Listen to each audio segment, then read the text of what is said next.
Hello, good morning to you all. How are you all doing today? Hope you all are doing well with God's grace. चलिए आज कुछ महत्वपूर्ण बात कर लेते हैं। आप लोग सोच रहे होंगे कि मैंने बहुत दिनों से कोई वीडियो नहीं बनाया, तो उसके पीछे दो कारण रहे थे कि मैंने क्यों नहीं वीडियोस बनाए। आप लोगों के रिस्पॉन्सेज मेरे पास आए, आपने कमेंट्स किए, मेरे व्हाट्सएप पे आपने मैसेजेस किए, मुझे अच्छा लगा कि आप लोगों ने रिस्पॉन्ड किया। लेकिन मुझे एक चीज़ पर्सनली फ़ील हुई, मैंने जब सोचा, चिंतन किया, तो मुझे पर्सनली ये फ़ील हुआ कि शायद मेरे पहले के जो 2 वीडियोज़ बने हुए थे, उनमें मेरी बोलने की स्पीड कुछ ज़्यादा थी। तो आप लोग मेरी बात को अच्छे से कैच नहीं कर पाए। तो इसलिए जो मैं आज वीडियो बना रहा हूँ, ये एक लाइव वीडियो है। इसको मैं अपने मोबाइल से शूट कर रहा हूँ खुद इस समय। तो इस लाइव वीडियो में मैं आपको बता रहा हूँ कि मैंने क्यों नहीं वीडियोस इतने दिन से बनाए।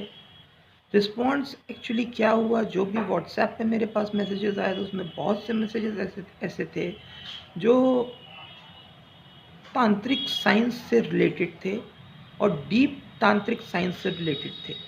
सो those questions were asked to मी।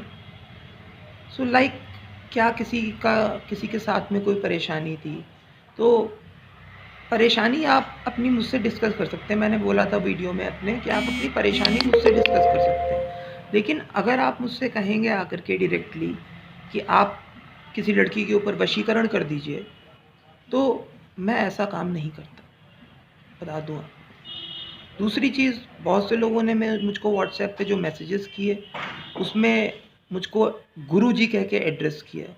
तो आप मुझको गुरुजी कह के तब तक एड्रेस प्लीज़ मत करिए जब तक आप मेरे शिष्य नहीं हैं। तो गुरुजी कह के आप मुझको मत एड्रेस करिए, मैं आपके फ्रेंड जैसा हूँ, I am like your friend. तो अगर कोई कर्म है, ये जो वशीकरण की बात आई, मेनली वशीकरण वाले बहुत से लोगों ने मुझको किया था। एक नागपुर से व्हाट्सएप मेरे पास आया था, उन्होंने अपने पड़ोसी के ऊपर मारण क्रिया वो करवाना चाहते थे। तो शास्त्रों में जिसको निषेध कहा गया है, जिस क्रिया को, वो क्रिया मैं क्यों कर दूंगा किसी के लिए? आप खुद ही सोचिए। आप मुझे लाखों करोड़ों रुपए भी देंगे आकर के, तब भी मैं नहीं करूंगा। हाँ, मैं ये कहता हूँ कि ठीक है, मैंने वैदिक साइंस पढ़ी है, वैदिक साइंस में मैंने पीएचडी करी है, तो आई एम अ तांत्रिक और तंत्र मेरा स्पेशलाइजेशन रहा है। तो षटकर्म करना मेरे लिए कोई बड़ी बात नहीं है। आप चाहे वशीकरण ले लीजिए, चाहे स्तंभन ले लीजिए, चाहे मारण ले लीजिए, चाहे कोई भी आप कर्म ले लीजिए, षटकर्म करना मेरे लिए कोई बड़ी बात नहीं है। लेकिन मैं अननेसेसरली अपनी विद्या का दुरुपयोग नहीं कर सकता। Hope you all understand this thing very well. तो चलिए, इन सब बातों को छोड़ते हैं, इन सब बातों से कोई फ़ायदा नहीं है। और वैसे भी कोरोना ने बहुत डिस्टर्ब कर रखा है लोगों के माइंड्स को। तो क्या होता है ना, I can understand your feelings too, I can understand your mind too, कि कुछ मैसेज मेरे पास जो कोरोना काल के दौरान आए थे, तो हो सकता है लोग इतने फ्रस्ट्रेटेड रहे होंगे कि उन्होंने कुछ नहीं सोचा होगा, तो उन्होंने सोचा होगा चलो ऐसे ही कुछ करते हैं। लेकिन मैं आप लोगों को बता दूं कि तंत्र ऐसे वर्क नहीं करता है।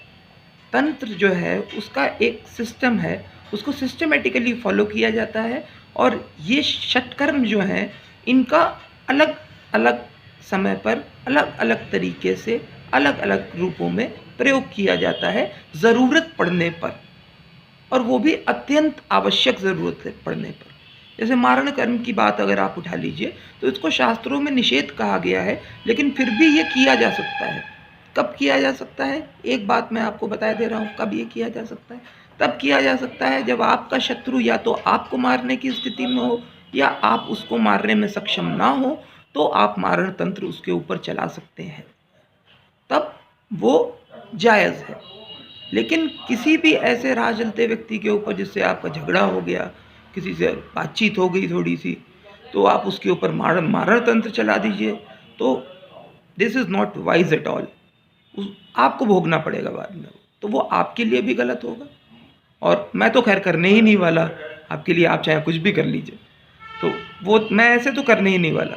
हाँ, बाकी कुछ कर्म ऐसे हैं, षटकर्मों में और भी कर्म ऐसे हैं जो मैं हो सकता है किसी ज़रूरतमंद के लिए कर दूँ। लेकिन फ़िलहाल मेरा उद्देश्य कुछ और था, आप लोगों को कुछ और बताना, और आप लोगों ने कुछ उसको इंटरप्रेट गलत कर लिया। तो अभी ऐसा है कि चलिए मैं आप लोगों को आज एक बेसिक सी चीज़ बता देता हूँ, जो आप लोगों को डेली करनी चाहिए। और ये आपको कब करनी है, या अगर आप 2 बार करते हैं तो बहुत ही अच्छा है, और अगर आप 1 बार कर पा रहे हैं तब भी चलेगा, नो प्रॉब्लम। मतलब आपको डिफरेंस जो है विदिन अ वीक दिखाई पड़ेगा कि आपके अंदर कुछ ना कुछ चेंजेस हो रहे हैं। आपको कुछ नहीं करना है, आपको बस नॉर्मली बैठना है। या तो टाइम आपको चुनना है सुबह का, जिस टाइम पर आप उठते हैं, जब आपका रूम बिल्कुल शांत होता है वो टाइम, और दूसरा टाइम है रात्रि का, जिस टाइम पर आप सोने जा रहे होते हैं। तो उस टाइम पर आपको कुछ कुछ नहीं करना है। अपने ही बिस्तर पर, अगर कुछ कंबल टाइप का आपके पास में रखते होंगे, आजकल तो ठंड चल रही है, तो कंबल टाइप का या रजाई टाइप का कुछ भी, जो भी कुछ आपके पास है वो बिछा लीजिए अपना बेड के ऊपर। उसके ऊपर बैठ जाइए अपना आसन लगा करके, और गहरी लंबी सांस आपको लेनी है। सांस आपको लेनी है बहुत ही धीरे धीरे। और पोस्चर, अभी तो मैं आराम से बैठा हूँ, और पोस्चर आपको रखना है ये, यू शुड बी स्ट्रेट। मतलब योर स्पाइन, आपकी जो स्पाइनल कॉर्ड है वो बिल्कुल स्ट्रेट रहनी चाहिए। उसके बाद में आपको ये ब्रीदिंग एक्सरसाइज करनी है। तो ब्रीदिंग एक्सरसाइज ये क्या है, इस ब्रीदिंग एक्सरसाइज में आपको कुछ नहीं करना है, आपको बस सीधे बैठ जाना है, आंखें अपनी बंद कर लेनी है। आंखें बंद करने के बाद में आपको अपने आप को 1 से 2 मिनट का टाइम देना है। और उस 1 से 2 मिनट में आप क्या करेंगे, आप 100 से गिनती शुरू करेंगे। तो 100 से गिनती आप कैसे शुरू करेंगे कि 100, 99, then 98, 97, 96, ऐसे करके आप पीछे आते जाएंगे। ऐसे करते करते करते करते आपको 0 तक आना है। इतनी सांसें आपको बहुत ही धीरे धीरे लेनी है, बहुत ही धीरे धीरे छोड़नी है। केवल इतना काम आपको करना है। इतने में क्या होगा आपके साथ में, मैं आपको वो भी बता दे रहा हूँ। इतना जब आप करेंगे ना, तो आपका माइंड जो है वो एक ऐसी स्टेट में चला जाएगा, क्योंकि आपका कंसंट्रेशन जो होगा वो आपकी ब्रीथ के ऊपर होगा। और जब आपका कंसंट्रेशन आपकी ब्रीथ के ऊपर होगा केवल, तो धीरे धीरे आपको और बहुत सी चीज़ें एहसास होने लगेंगी। इसकी एक और एडवांस स्टेज होती है, जिसमें हम लोग अपने अंदर के शरीर के ऑर्गन्स को देखना चालू करते हैं, वो कैसे वर्क कर रहे हैं उनको महसूस करना चालू करते हैं। लेकिन वो आप लोग अभी मत करिए, आप लोग पहले अभी बेसिक से स्टार्ट करिए। बिल्कुल this is the very basic. So from 100 आपने स्टार्ट किया, तो 100 से आकर के 99, 98, 97, तो एक ब्रीथ, मतलब जैसे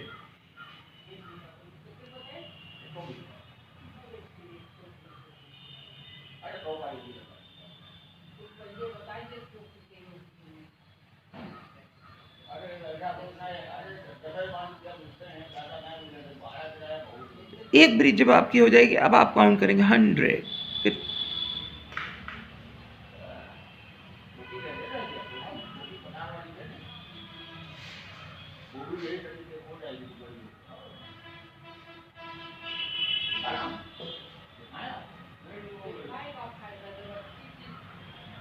99।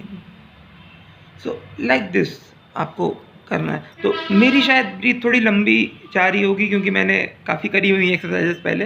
तो आप लोग की शायद ब्रीथ आप इतनी लंबी ना खींच पाए, इतनी देर तक ना रोक पाए, क्योंकि अभी मैं बैठा भी इस पोजीशन में था।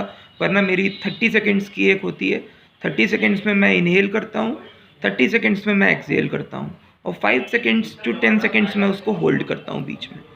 तो ये तो मेरा सिनेरियो है। तो आप उसको जो है धीरे धीरे ब्रीदिंग अपनी, जिस हिसाब से जितना धीरे लेंगे उतना आपको ज़्यादा फ़ायदा करेगा। तो ये एक छोटी सी ब्रीदिंग एक्सरसाइज थी, ये मैंने आपको बता दी। तो इसको आप लोग प्रैक्टिस करिएगा, और देखिए क्या चेंजेस आपको महसूस होते हैं। और फिर बताइएगा आप मुझको व्हाट्सएप पर मेरे, और कमेंट सेक्शन में बताइएगा। तो आपके कमेंट्स पढ़ना मुझको बहुत अच्छा लगता है। आप लोग जब कमेंट्स करते हो ना, तो it feels really nice. Love you all and take care. Meet you, see you very soon. Have a good day, have a jubilant day. Take care, guys.